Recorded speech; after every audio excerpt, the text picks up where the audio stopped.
Across the shattered outskirts and ignored ruins of Ravnica, the Gruul clans endure as the final heirs of a forgotten age, an era before the endless city consumed the world. Once tasked with preserving natural lands and open spaces, the Gruul have since become a collection of fragmented, furious tribes who reject the authority of the guilds and the encroaching weight of civilization.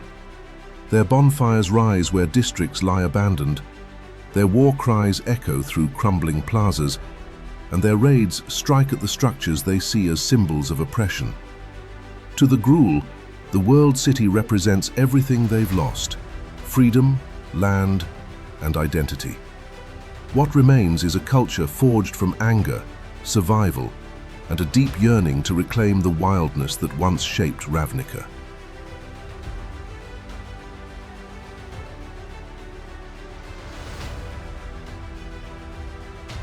The Gruul clans were originally assigned a vital role under the Guild Pact to protect natural areas, maintain open landscapes, and serve as guardians of Ravnica's primal spaces.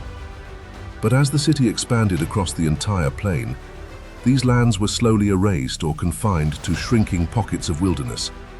Parks became plazas, forests became housing blocks, and the open sky gave way to sprawling infrastructure. The Gruul's designated territories disappeared, leaving them without a functional place in the world city's structure. Unable to fulfill their purpose, the Gruul grew increasingly marginalized. Other guilds saw them as obsolete remnants, and their influence diminished with each wave of urban development. Over generations, frustration turned to resentment, and resentment evolved into the defining fury that now characterizes the clans. Their fall from purpose marks one of the most dramatic transformations in Ravnica's history. A guild designed to preserve nature, forced into a role of violent rebellion.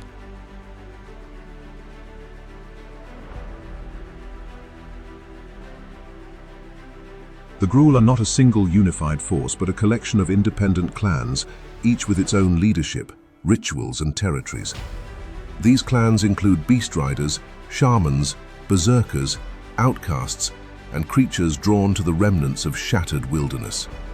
Lacking a central authority, the clans operate as tribal groups bound loosely by shared rage against civilization. This fractured structure makes the Gruul unpredictable. Some clans launch strategic raids on districts they believe symbolize the overreach of guild law, while others engage in spontaneous acts of destruction driven purely by instinct. The absence of hierarchy also fuels internal conflict. Disputes between clans can erupt into violent skirmishes that reshape territories and alliances within the guild. Despite the chaos, a collective identity persists. All Gruul see themselves as survivors of a world that has been stolen from them. Their shared anger binds them into a loose federation, united by cultural memory and the instinct to reclaim what once belonged to the natural world.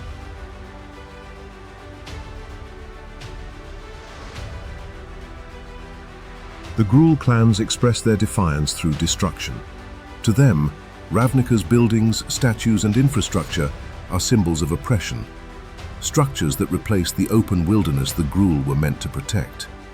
Raids often target construction sites, administrative buildings, or district centers controlled by the Azoria Senate and the Orzhov Syndicate, which the Gruul view as oppressive institutions.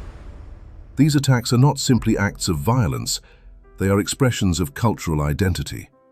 Gruul rituals incorporate aspects of destruction and renewal, with bonfires, war paint, and rhythmic chants that celebrate independence from the constraints of modern Ravnica.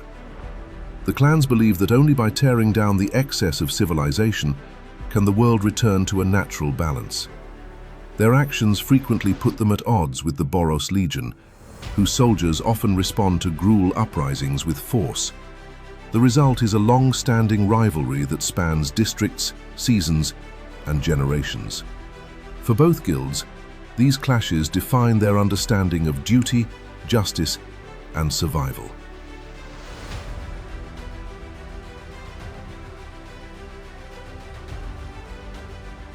The Gruul inhabit the zones where Ravnica's civilization has crumbled.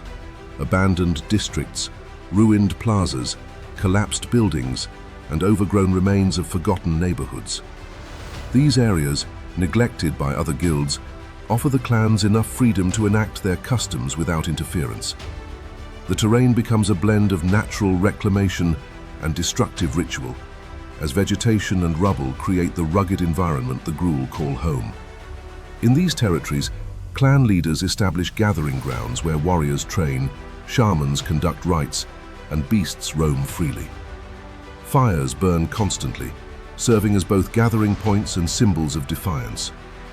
The ruins also hide clan paths that allow the Gruul to strike quickly across the city, disappearing before guild patrols can respond. This environment shapes Gruul culture.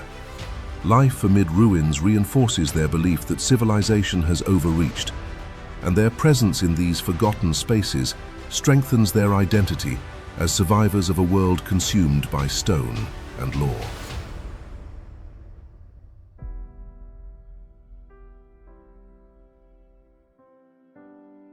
In the present era, the Gruul clans remain one of the greatest threats to Ravnica's fragile stability. Their raids become more frequent during periods of political tension, often erupting when guild rivalries weaken the city's defenses. The inconsistent presence of the living guild pact exacerbates this instability, emboldening clans to strike with greater intensity. Yet the Gruul are not mindless destroyers. Their actions reflect genuine cultural grief, an unresolved trauma born from losing the natural world they were meant to protect. As the city continues expanding into every remaining corner, the Gruul fight not only against the guilds, but against the erasure of their identity. Despite internal rivalries and lacking central leadership, the Gruul endure. Their resilience, ferocity, and deep fragmentation make them unpredictable, but also impossible to eliminate. So long as ruins remain and the world city continues to choke out the wild, the Gruul clans will rise to challenge the forces of order. The Gruul clans represent the uncontrolled wildness that once defined Ravnica, now forced into rebellion by the relentless expansion of the world city. From their shattered territories, they strike against the institutions that overshadowed their ancient purpose, keeping alive the memory of a world long lost beneath stone. Their fury, both tragic and destructive, remains one of the most volatile forces shaping Ravnica's future. In the next episode, we explore the Izzet League, the guild of inventors, researchers, and arcane experimenters led by the brilliant and unpredictable Niv Mizzet. We'll uncover their innovations, their volatile laboratories, their role in maintaining the city's infrastructure, and the explosive genius that defines the most unpredictable guild in Ravnica.